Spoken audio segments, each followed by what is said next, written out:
sexy babes! Tara, magluto tayo ng sopas! Or kung fan sa Chinese, it's for a kids dinner actually. So yan, nag-iwa po tayo ng carrots. So, hiwain lang natin siya to small piece para naman hindi bulungan ang aking mga alaga sa pagkain. Yan, nag-iwa tayo ng carrots and then nag-iwa ako dyan ng konting corn. So next is, mag-iwa tayo ng chicken. Yan, hugas-hugas muna. Ang ginagamit namin chicken is Thai fart or breast. Pero walang breast na nabili si Among, kaya chicken yung ginamit ko. And usually ginagamit ko dyan is pork giniling. So hindi rin siya nakabili. And then wala rin salmon. So mag-chicken sila tonight.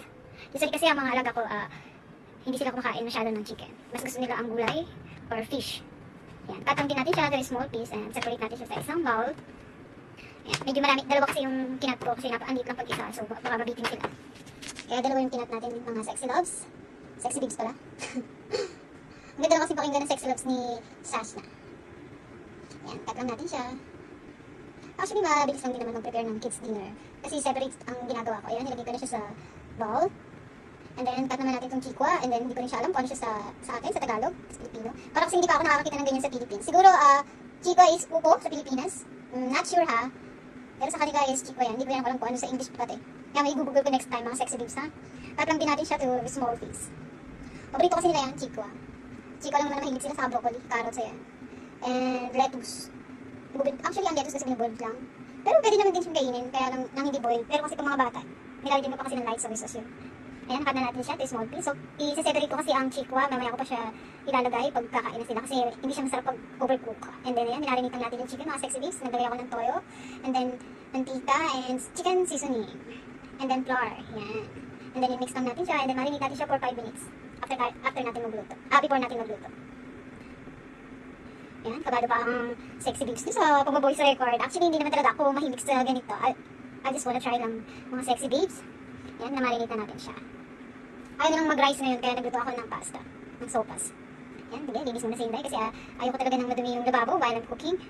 Mas gusto ko yung malinis habang nagluluto ako. Ako lang ba ang ganito, guys? So, ayan, magpakulo na tayo ng tubig at i-boil na po natin ang pasta. After natin mag-boil ng pasta, igigisa na natin yung sabaw ng ating sopas. Parang usually, nagluluto ka lang din ng normal na sopas. Ganun lang. Pero ang kinaibahan lang niyan is hindi ako naglalagay ng gatas. Kasi yan na yung parang pinaka, sabaw nila, wala talagang gatas. Kasi baka pag nilagyan ako ng gatas, magtae.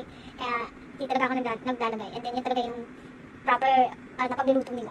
Pero iba-iba naman ng nilalagay. Yung iba, beef. Ayan, ayan, boil na natin yung pasta. Ayan, sayaw muna tayo, guys, habang nag-iintay. Ayan, igigisa na natin.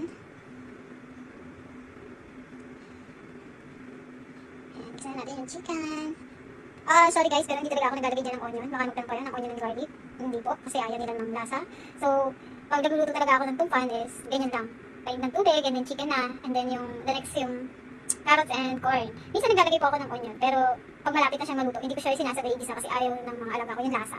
Talagang isasama mo siya sa, after, isama mo siya dun sa chikwa kasi gusto nila konting boiled lang. Yung nalalasahan nila, lang nila yung lasa.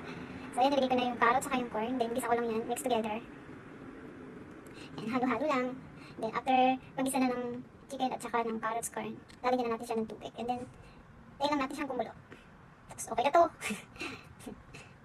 O, diba, napaka-simple lang ng, nila, ng dinner. So, pwede rin naman yan gawin sa Pilipinas. Pag low budget na gusto nyo kumain ng sopas. Ayan.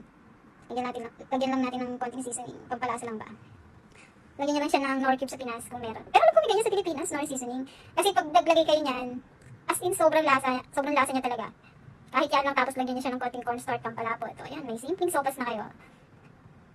Siyempre papalitan nyo yung chikwa ng repolyo. Pero kung mahal naman ng repolyo dyan sa Pilipinas, carrots lang, pwede na. Saka yung noodles, lagyan nyo lang yan ng chicken seasoning. As in, sobrang sarap niyan. Siyempre, nagda-diet ako kaya di ako masyadong kumakain. Medyo tumaba kasi ako ng winter. Kahit sa kain, kape ng kape, hindi mapigilan.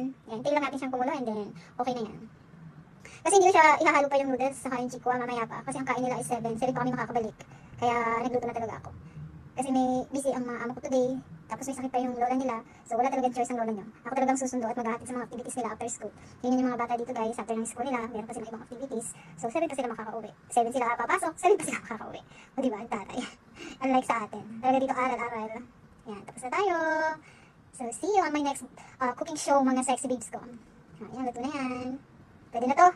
Okay na to.